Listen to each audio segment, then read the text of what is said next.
Si le Centre de documentation de papyrologie littéraire de l'Université de Liège est connu des spécialistes de la communauté scientifique internationale pour sa collection unique au monde de 8000 photographies de papyrus littéraires grecs et latins, qu'ils viennent régulièrement consulter ou dont ils demandent l'une ou l'autre copie, il possède néanmoins depuis 50 ans une collection d'authentiques papyrus grecs pour la plupart provenant d'Égypte.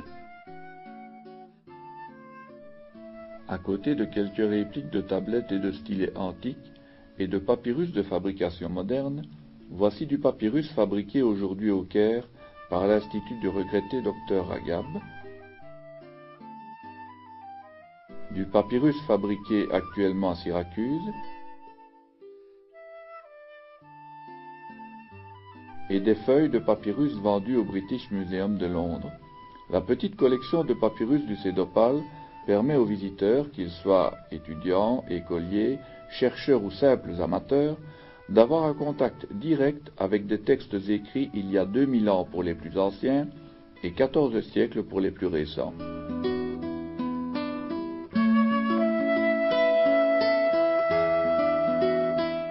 Si deux de ces papyrus figurent depuis plusieurs années parmi les cartes postales électroniques de l'Université de Liège, dont l'un a souvent été prêté pour des expositions et dont l'autre illustre le livret de présentation de notre alma mater, le temps et la poussière avaient fait leur œuvre, et la collection de papyrus avait grand besoin d'une restauration.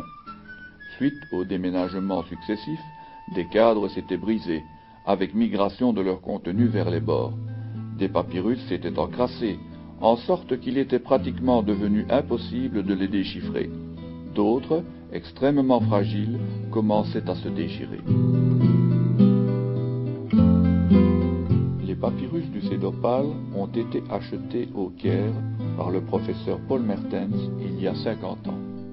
Il y a un demi-siècle exactement que je l'ai acheté au retour d'un voyage dans la vallée du Nil, et c'est mon ami Derchat qui avait l'habitude de faire les antiquaires de la capitale et qui savait ce qu'il y avait d'intéressant. Il m'avait dit: il y a de très beaux papyrus, si tu veux les voir, et même les acheter. Je me suis dit: allons voir des papyrus. Je me suis dit en les voyant qu'au moins ça pourrait servir un jour, me servir ou servir à l'université, si un professeur de papyrologie voulait montrer ce qui était du papyrus, car c'était vraiment un exemple de morceaux, de fragments très différents en grec. Il y en avait un en copte, je ne m'en suis même pas aperçu à l'époque. Il y en avait qui étaient plein de couleurs sur certaines faces, c'est-à-dire que ça avait servi d'emballage de momies probablement. Et je me suis dit, ben voilà, il y a une variété de petits fragments, quelquefois tout petits, vous avez vu ce que ça donne dans les nouveaux cadres, tout petits fragments, mais il y avait des écritures fort différentes, romaines, byzantines surtout. Je me suis dit, ça peut être intéressant. En revenant à Liège, le professeur Thompson, qui venait d'être nommé tout fraîchement, s'est intéressé, parce qu'il n'en avait jamais vu de très près non plus, à ces papyrus-là. Il m'a dit: mais l'université va vous les reprendre. Donc j'ai été débarrassé de mes papyrus sur le compte de l'université qui m'a donné les 1000 francs que j'avais avancés cette fois-là. Pour restaurer sa petite collection de papyrus, le Cédopale a pu compter sur l'aide généreuse d'éminents spécialistes italiens qui, chaque année, effectuent une campagne de restauration de papyrus au musée du Caire. Mario Capasso, professeur à l'Università degli Studi di Lecce, dans le sud de l'Italie, et directeur du Centro di Studi Papyrologici, et son assistante, Natacha Pellet, chercheur à la même université, qui a déjà effectué plusieurs séjours de recherche au CEDOPAL.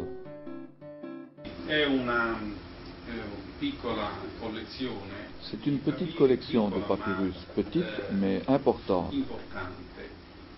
Cette collection est constituée en majorité de matériel provenant de cartonnage. Nous pouvons le dire parce qu'ils ont des traces évidentes de restes de cartonnage en gypse que portaient les momies.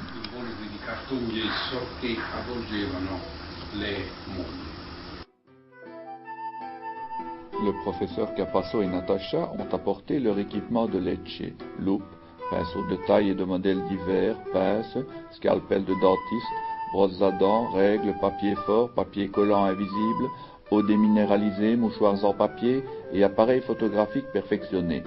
De son côté, outre les papyrus, le CEDOPAL a fourni l'équipement pour les prises de vue, les plaques de verre découpées à dimension, une nappe blanche en non tissé sur laquelle les papyrus ressortent particulièrement bien et le café, puissant stimulant intellectuel. La restauration qu'effectuent le professeur Capasso et Natacha n'est pas agressive.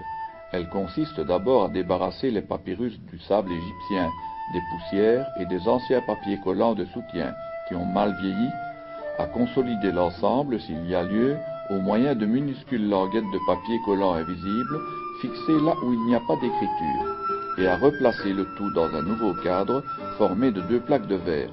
On peut ainsi continuer à examiner et à étudier le papyrus sur ses 2 faces.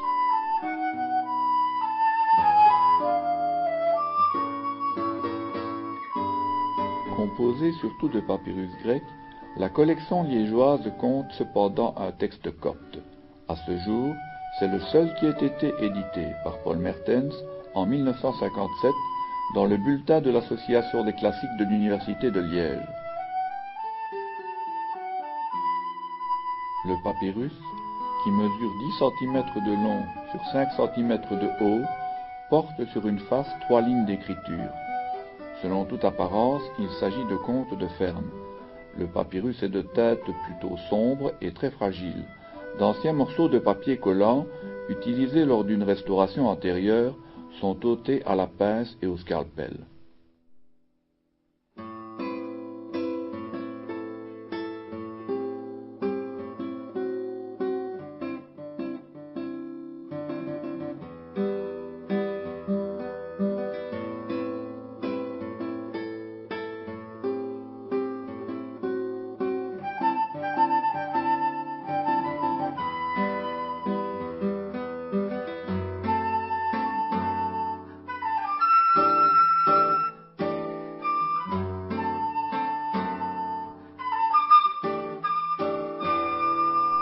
Depuis son édition, une bande s'est détachée à droite, qu'il faut joindre à la partie principale au moyen de minuscules languettes de papier collant.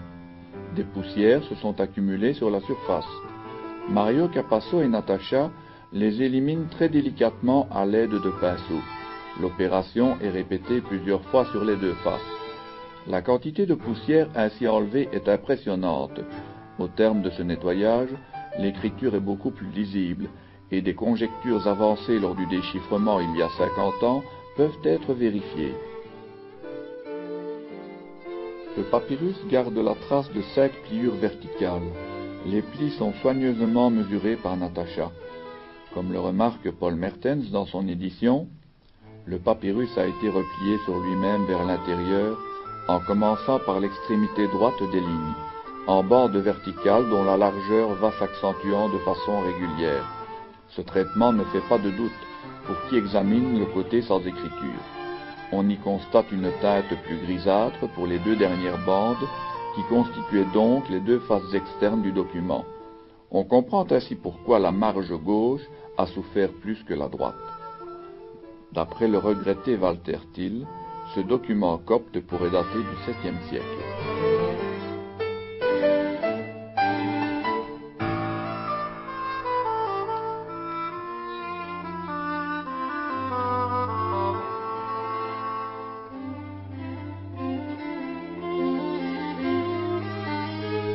Le papyrus est maintenant mis sous verre avec l'étiquette qui l'identifie, P. leodiensis, en abrégé P. Léode, c'est-à-dire en latin Papyrus liégeois, inventaire 4.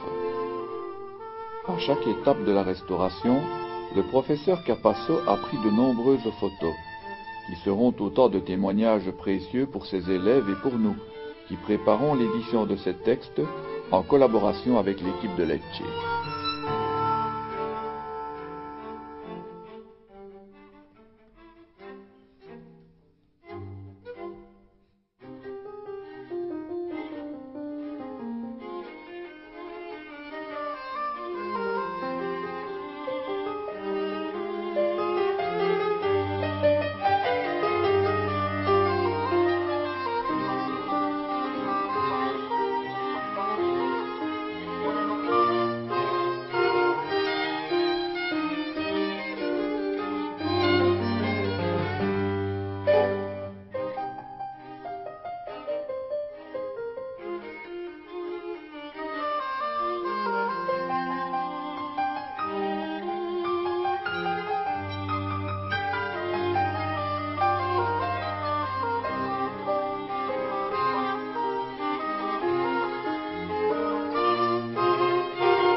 Avant même leur édition, dont on espère la publication en 2006 pour célébrer le 100e anniversaire de l'ouverture officielle d'un cours de papyrologie à l'Université de Liège, la restauration des P. leodienses a apporté des résultats substantiels et de magnifiques découvertes.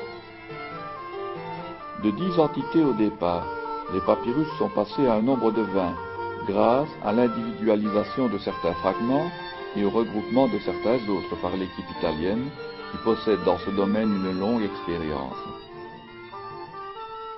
Voici un exemple du travail d'assemblage de ces véritables pièces de puzzle sur le numéro 18.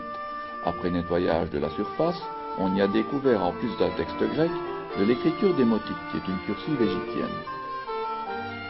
Comme le numéro 18, les numéros 2 et 19 portent au verso les mêmes traces de couleur et de gypse. Ils proviennent probablement du même cartonnage et dateraient alors de la même époque que l'on peut même préciser. Si on sait depuis longtemps au Cédopale que le numéro 2, qui porte la titulature de l'empereur Tibère, date très vraisemblablement de son règne, entre 14 et 37 de notre ère, l'élimination de traces de gypse sur le numéro 19 lors de la Restauration a fait apparaître une autre titulature impériale du 1er siècle.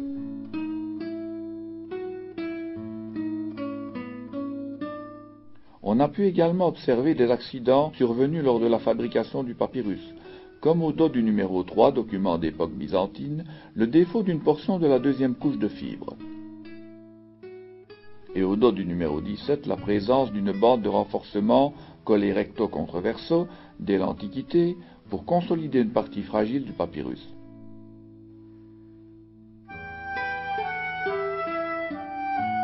Sur le numéro 15, qui compte 4 fragments, il y a un trou, qui ne semble pas causé par les vers ou par les insectes, friands de papyrus, mais peut-être par la présence d'un seau.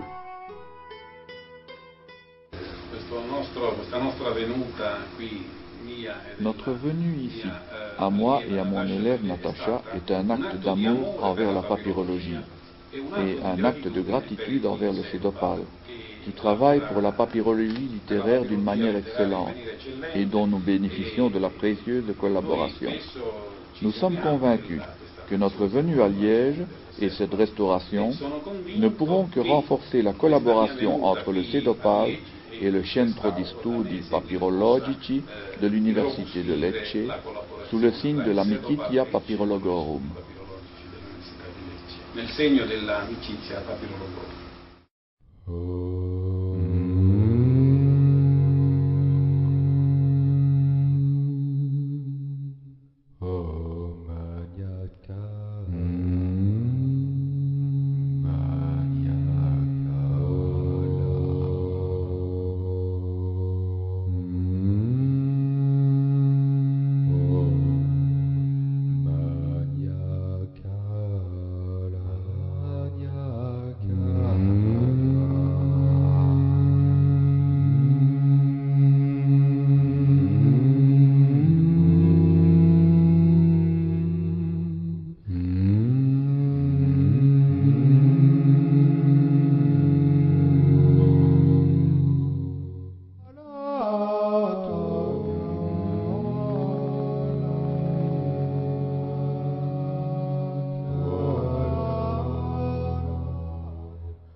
tumba, tumba, tumba.